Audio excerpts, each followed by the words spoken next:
Seldén is everything is packaged so well. Everything is boxed up neatly. The engine is in a wooden box to make sure it's fully protected during its transport. Great. And a very, very, again, comprehensive manual for the installation of the system.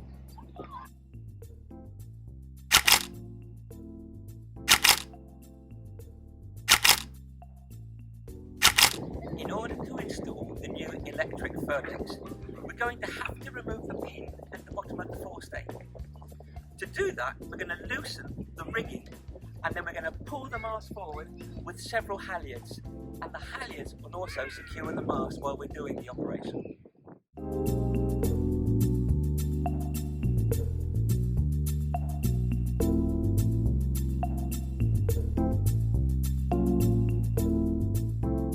So the old extension link is coming off.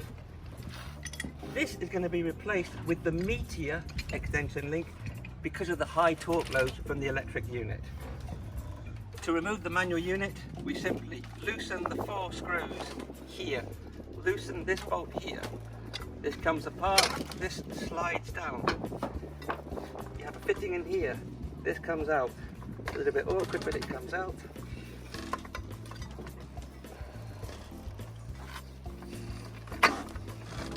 And then the drum comes off.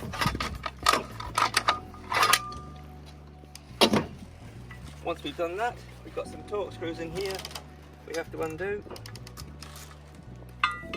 Well, we've dismantled the manual unit here, and we're now ready to give the bearing races a service. The best way to do that is to rinse all the bearing races with a lot of fresh water. You've also got a bearing race inside here. Once you've rinsed it, let the water dry, and then we apply a waterproof Seldén grease on these points. 1, 2 and 3. Now we have to install the carriers which go onto the existing drum so that the existing drum will work with the electric motor. The best way to connect these is with a little piece of tape to go all the way round. We're now going to slide the electric motor onto the manual drum. These 2 carriers are going to be sliding in to these 2 inserts on the motor. Before we slide the motor onto the drum, we're going to remove this existing clevis pin because this is going to be replaced with a longer clevis pin to fit the new motor. I've raised the drum a little bit to make it easier to slide the motor onto the unit.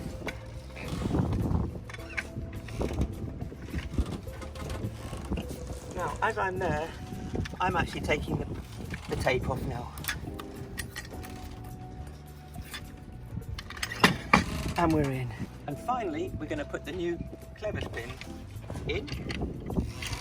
That's in. Split pin in. When the split pins are in, make sure you open them to a 20-degree angle. No more, otherwise you'll weaken the pin. Now it's time to get it back onto the boat.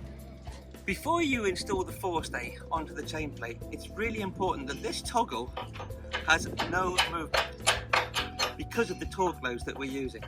So what we've got to do, and I suggest you do this before you put the forestay, is get this toggle in place with all the shims in place so there is absolutely no movement. So we've now got the new electric motor in position with the extension link and the toggle. What's now really important is that we open all the split pins 20 degrees, so there's no chance of them coming out. So now we're going to feed the cabling through the piping and then through the deck land, which we're going to position on the boat. We have on board Hugo, our electrician, to do all the wiring to connect the electric Furlex up to the motor control unit. Now we're going to release the tension on the inner forestay and the spinnaker halyard so we can take up the tension on the caps, put tension back onto the forestay.